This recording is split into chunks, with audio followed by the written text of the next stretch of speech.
Hello students. तो मैं मोहित गौरव आज डिस्कस करूंगा आपसे हाउ डू ऑर्गेनिज्म रिप्रोड्यूस। ये इंपॉर्टेंट चैप्टर है क्लास 10th का और ये बहुत ज्यादा बच्चों को परेशान करता है कि यार सर ये बर्डिंग क्या होती है, ये बर्डिंग के बाद फिगमेंटेशन क्या, रीजनरेशन क्या, स्पोर फॉर्मेशन क्या। यहाँ पर आकर हम लोग बहुत ज्यादा परेशान होते हैं। तो आज आपके परेशानी का सॉल्यूशन करेंगे।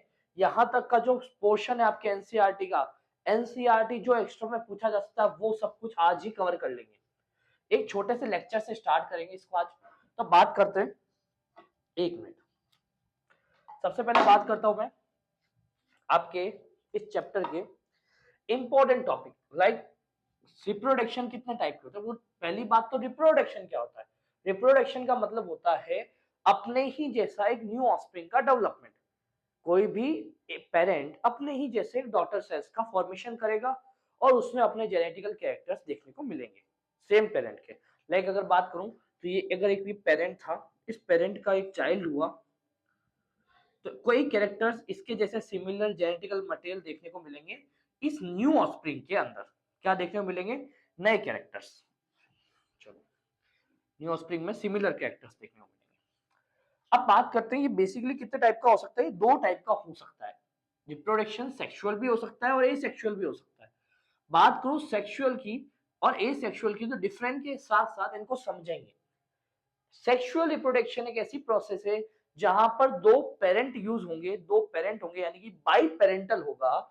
जैसे ये एग्जांपल एक मेल और एक फीमेल, ये सिंबल्स बना दिए, दोनों यूज होंगे। जबकि यहाँ एसेक्सुअल में सिंगल पेरेंट यानी कि यूनिपेरेंटल होगा। कैसा होगा? यूनिपेरेंटल यानी कि सिंगल सिंगल पेरेंट होगा। क्लियर? इसके बाद सेक्सुअल रिप्रोडक्शन में जब दो पेरेंट होंगे तो दो पेरेंट अलग अलग तरीके से यूज होंगे। जैसे माना एग्जांपल में कहानी के साथ आपको समझाता हूँ। हमारे पास बहुत अच्छे दो इंसान थे, दो दोस्त, बहुत प्यारे दोस्त। नाम क्या रखा दोस्तों का? दोस्तों का नाम था रमेश और सुरेश। रमेश और सुरेश। सुरेश जो उसका दोस्त था बड़ा अच्छा दोस्त था और बहुत ज्यादा मतलब पावरफुल इंसान था। इंटरनेशनल लिंक थे भाई साहब के। क्या था? सुरेश जी का इंटरनेशनल लिंक था। रमेश जी का पता चला कि यार रमेश जी की दिक्कत चल रही है जिंदगी में, क्या नहीं हो रहा, विवाह नहीं हो रहा।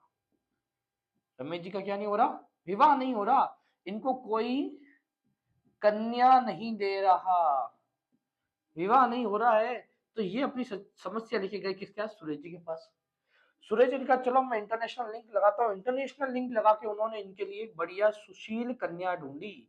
सुशील कन्या नाइजीरिया से लाई गई। कहां से लाई गई? नाइजीरिया से कन्या को बुलाया गया और कन्या नाइजीरिया से आई।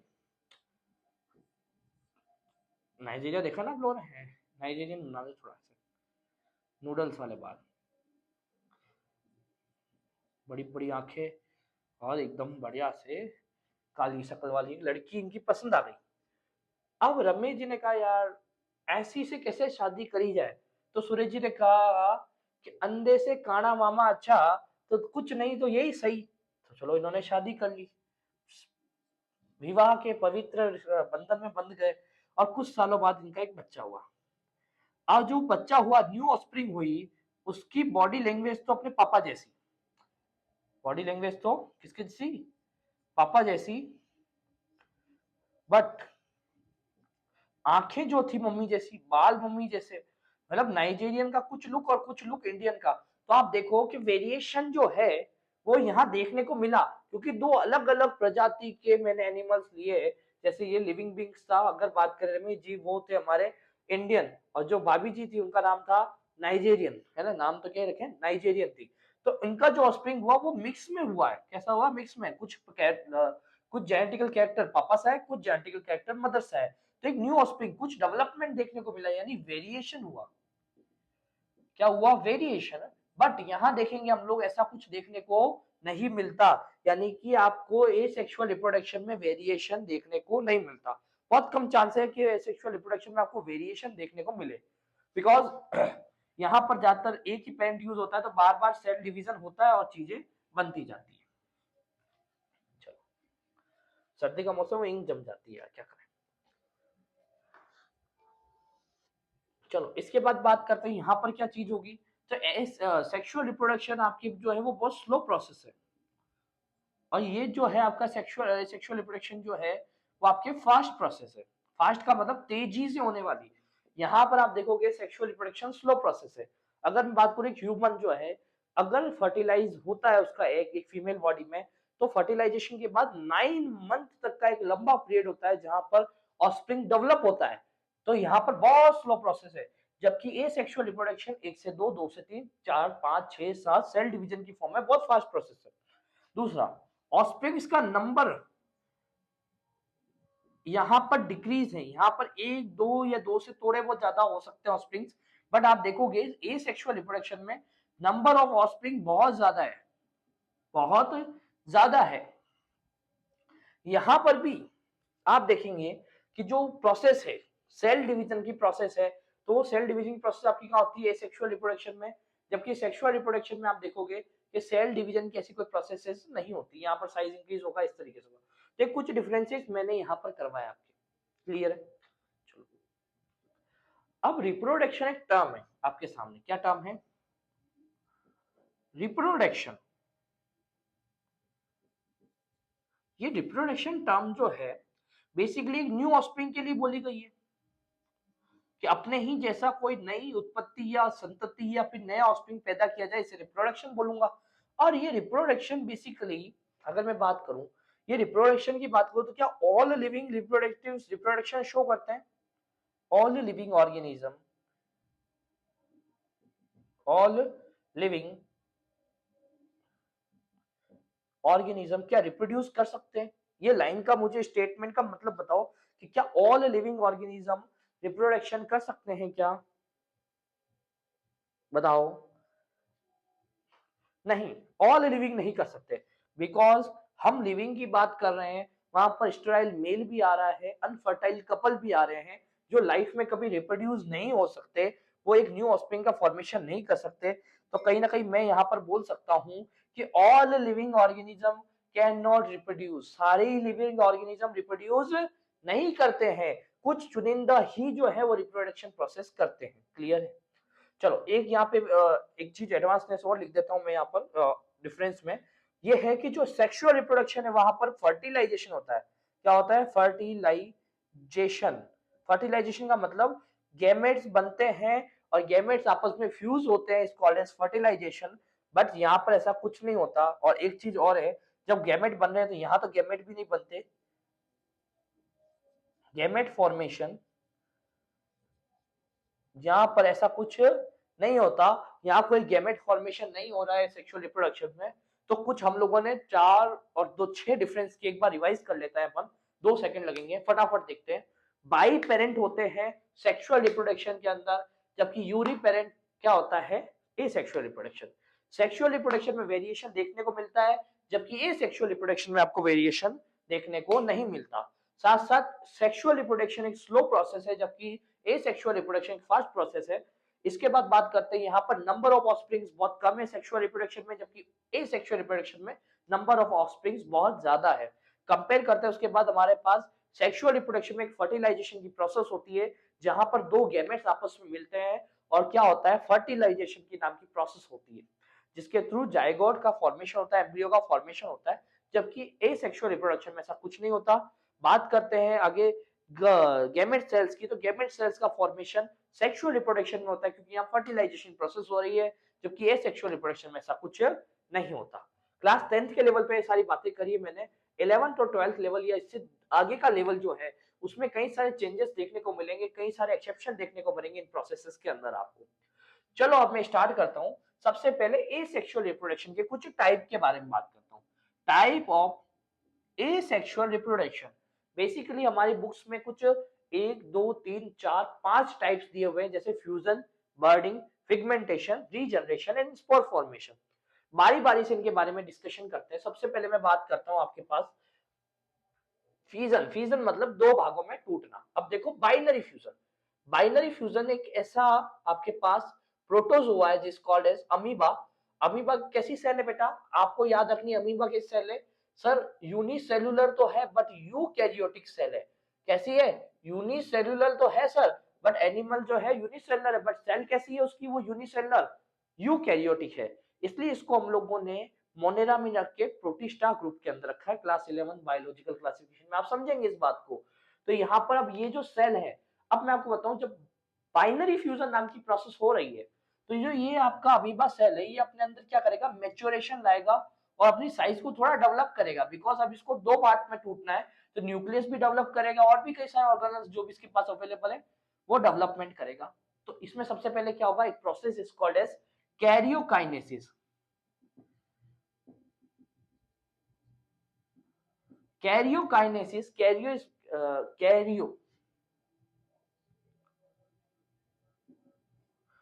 कैरियोकाइनेसिस इज कॉल्ड एज, गलत है स्पेलिंग शायद, चेक कर लेना आप लोग। तो कैरियोकाइनेसिस कॉल्ड एज न्यूक्लियस का डिवीजन।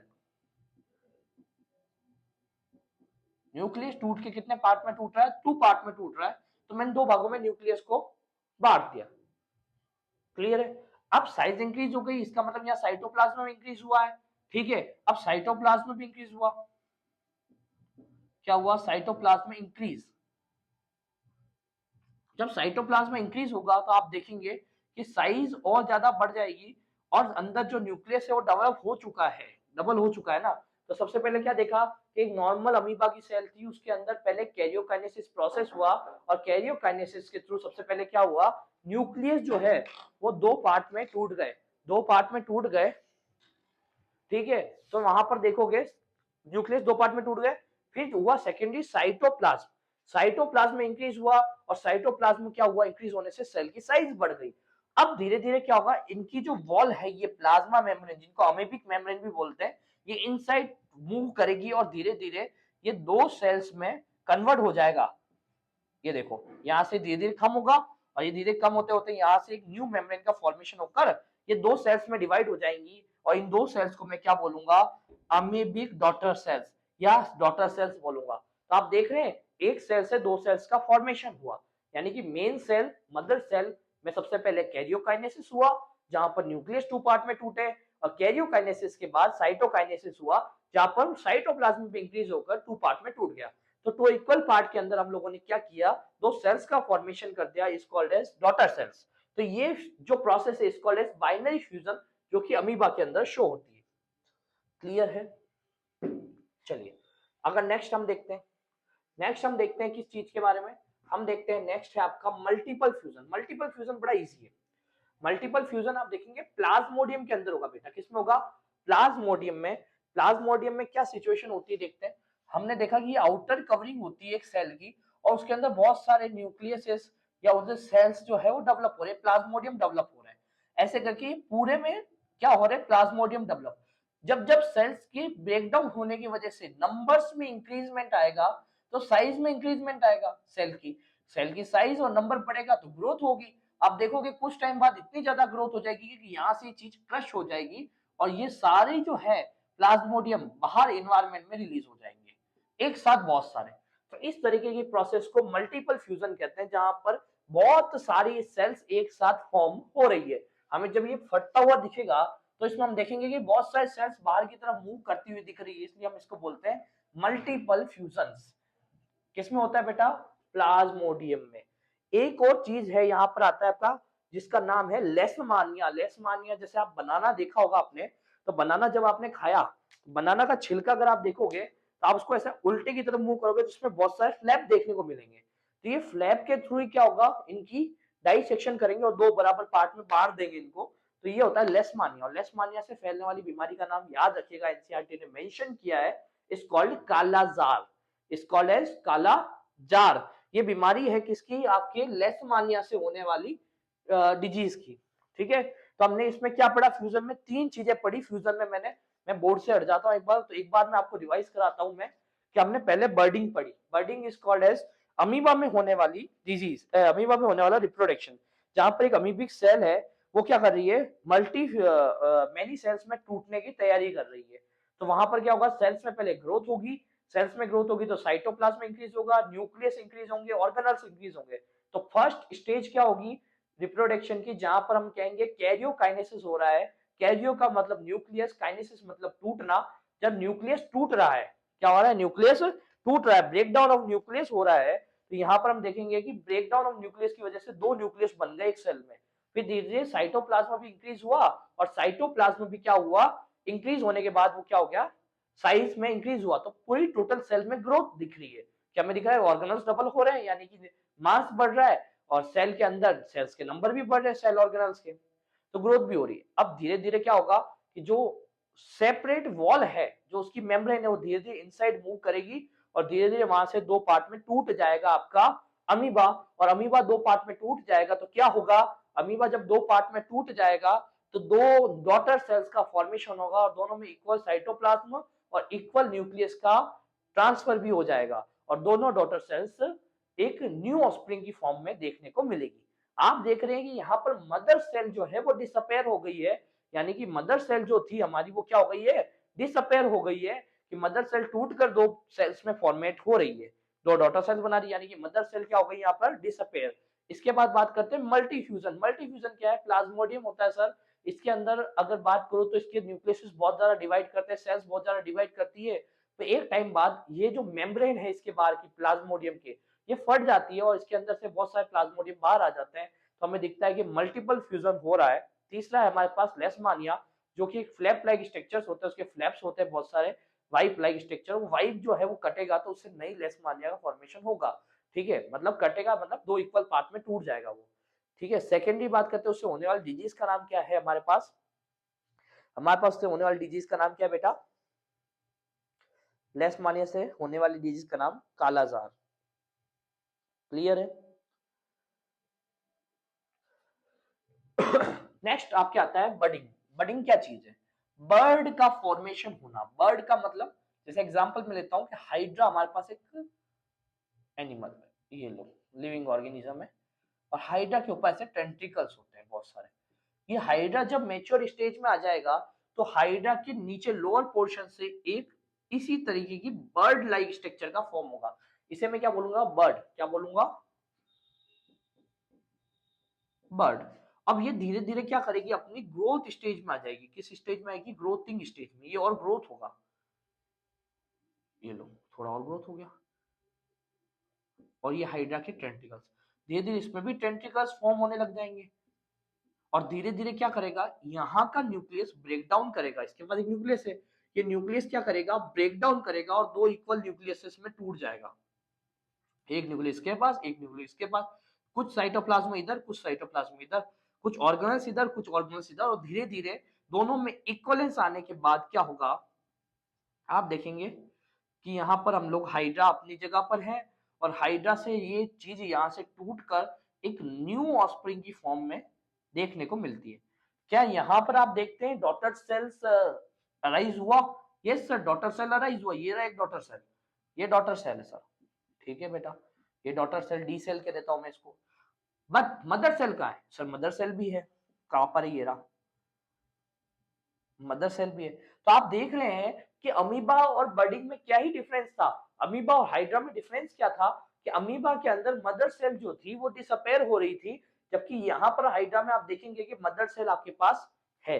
इसके अलावा भी बर्डिंग का एक एग्जाम्पल है जिसको कहते हैं यीस्ट। यीस्ट में बर्डिंग पाई जाती है, जैसे आपने बचपन में वो संतोलिया गेम खेला होगा, 7 पत्थर वाला, ठीक है, वैसे ही बर्डिंग जो है वो किस तरीके से होगा यीस्ट में, इस तरीके से एक के ऊपर एक बर्ड का फॉर्मेशन होगा, और ये बर्ड जैसे यहाँ से हिलेगी ये नई जगह गिरेगी जाके, तो वहां पर भी इसी तरीके से नई नई बर्ड्स का फॉर्मेशन होने लग जाएगा। तो ये है आपके हाइड्रा और यीस्ट के अंदर बर्डिंग। यीस्ट और हाइड्रा में बर्डिंग बेसिकली सिंपल है। हाइड्रा एक ऑर्गेनिज्म है, लिविंग ऑर्गेनिज्म, जिसके अंदर टेंट्रिकल्स प्रेजेंट होते हैं, उसके हेयर लाइक फ्लैप जो प्रेजेंट होते हैं वो भी होते हैं, न्यूक्लियस भी होता है, सब कुछ होता है। न्यूक्लियस क्या करेगा, इसमें डिवाइड करके अगली सेल में जाएगा, और इसमें एक बर्ड का फॉर्मेशन होगा। ठीक है, बर्ड लोअर पोर्शन से एक बर्ड का फॉर्मेशन होगा, बर्ड ऊपर की तरफ ग्रो करेगी, बर्ड ऊपर की ग्रो करेगी, और धीरे धीरे इसके अंदर न्यूक्लियस जाएगा, साइटोप्लाज्म जाएगा, और फिर धीरे धीरे सेल जो है अपनी मेन बॉडी से इसको अलग कर देगी। क्लियर है, डन, कोई इशू नहीं। अब मेरे पास दो चीजें आती है, फ्रिगमेंटेशन और रीजनरेशन। अब यार देखो दो चीजें होती है, फ्रिगमेंटेशन लोअर एनिमल में मान लो, कैसे animal, lower animal like spirogyra, lower living organism,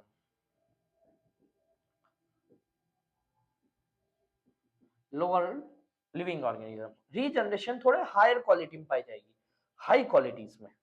high qualities में अगर देखते हैं, जैसे एग्जांपल बहुत सारे हमारे पास, जैसे हमारे पास प्लेनेरिया है। अब रीजनरेशन पिगमेंटेशन को थोड़ा ढंग से समझते हैं। रीजनरेशन बेसिकली क्या चीज होती है? रीजनरेट होना, किसी भी चीज का रीजनरेट होना। और आपके पास फिगमेंटेशन नहीं, फ्रिगमेंट बनना। अब स्पाइरोगायरा है, आपने देखा स्पाइरोगायरा का, मैं यहाँ डायग्राम बनाता हूँ। ये स्पाइरोगायरा था, इसके न्यूक्लियस है। अब मैं इसको ऐसे तोड़ता हूं और ये दो पार्ट में टूट गया, और ये दोनों पार्ट वापस लिविंग है। कैसे हैं? लाइव, यानी लिविंग है।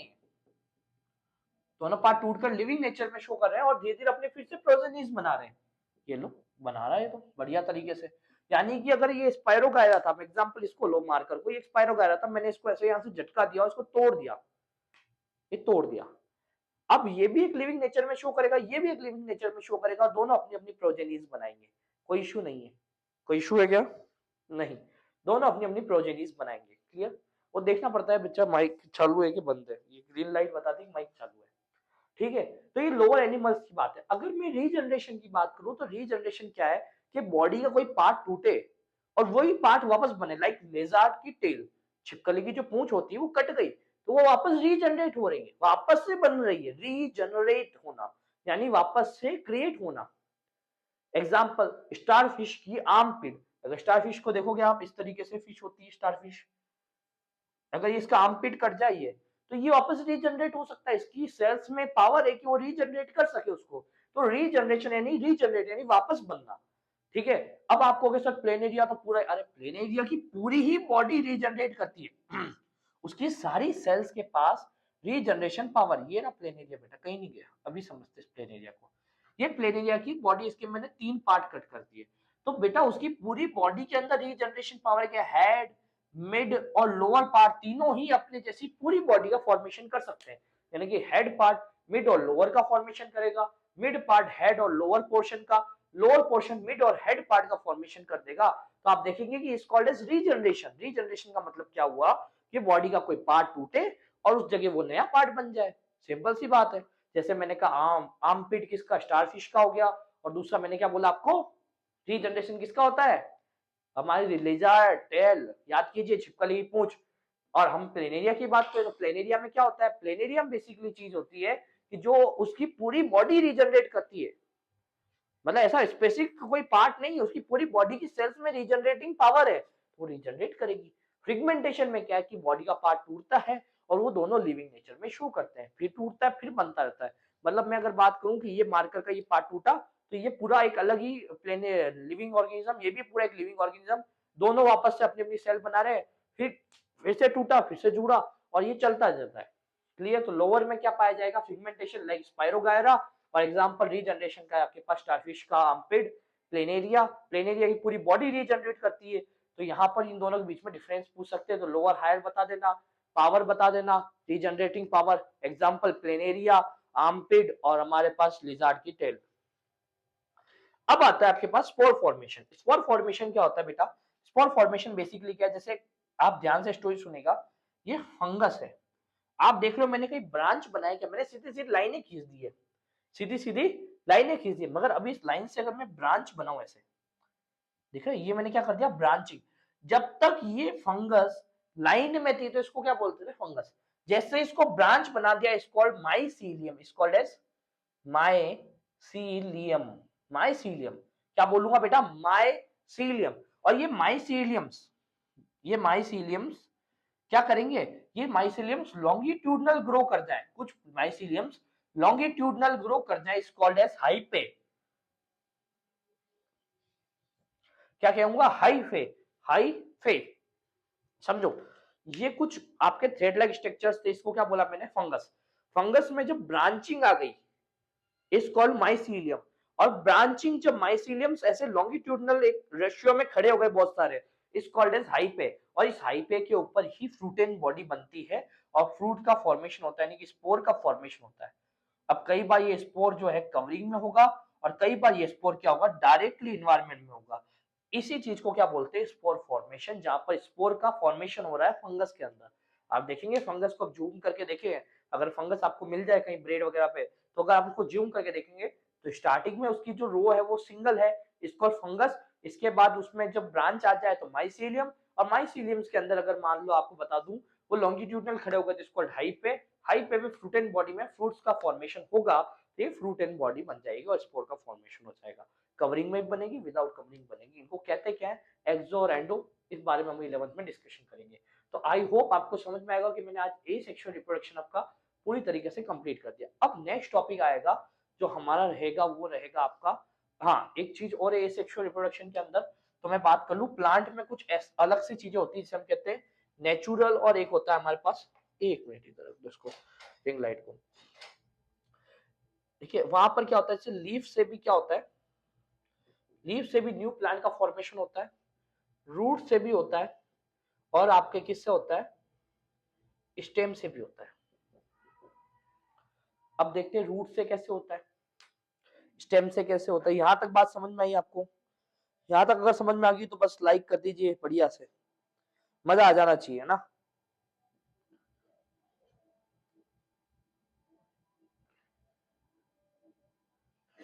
चलो अगर मैं बात करूं प्लांट की लीफ से, तो आपके एग्जांपल दिया है बायोफिल्म का। बायोफिल्म जो है एक ऐसा प्लांट है बायोफिल्म जिसमें लीफ है और उस लीफ के ऊपर ऐसे बर्ड्स ग्रो हो जाती है। जैसे उस लीफ के ऊपर थोड़ा सॉइल आ जाता है और थोड़ा मॉइस्चर आ जाएगा, तो मॉइस्चर की वजह से क्या होगा, लीफ के अंदर ही क्या हो जाएगा, रिप्रोडक्शन, और थोड़ी थोड़ी लीफ निकलने लग जाएगी और धीरे धीरे वो एक प्लांट का फॉर्मेशन कर देगी। एक आपके दिया हुआ है रूट। रूट से जैसे कि अगर मान लो कहीं प्लांट की रूट है, जैसे पटेटो एक रूट है, तो पटेटो को लेकर अगर मैं उगाऊंगा तो वो इजीली ग्रो कर जाएगा। स्टेम की बात करूं तो स्टेम जैसे आपको मैंने कहा शुगर कैन का ले लेते हैं, ठीक है, रूट में हम लोग उसका स्वेट पोटैटो ले सकते हैं एग्जांपल, है ना। और बात करते हैं स्टेम के अंदर तो हम लोग वो ले लेते हैं, ये इसको शुगर केन, और हम लोग गुलाब ले लेते हैं, रोज। तो उसके अंदर हम लोग देखते हैं कि तीन तरह के कैरेक्टर देखने मिलते हैं, नेचुरल, आर्टिफिशियल बहुत सारे हैं हमारे पास, ये नेचुरल है हमारे पास, जहां पर हम देखते हैं कि इजीली हम लोग ग्रो कर सकते हैं। ठीक है, तो यहाँ तक की बात मेरे हिसाब से अगर आपको समझ में आएगी तो बेस्ट है। हम स्टार्ट करेंगे sexual reproduction in flowering plant next lecture में। वो पूरा कंप्लीट होने के बाद हम लोग स्टार्ट करेंगे आपका sexual reproduction in animals. Clear है? Done. Thank you for watching all of you. मिलते हैं नेक्स्ट क्लास के अंदर। जब तक बढ़िया रहिएगा, स्वस्थ रहिएगा। हैप्पी मकर संक्रांति।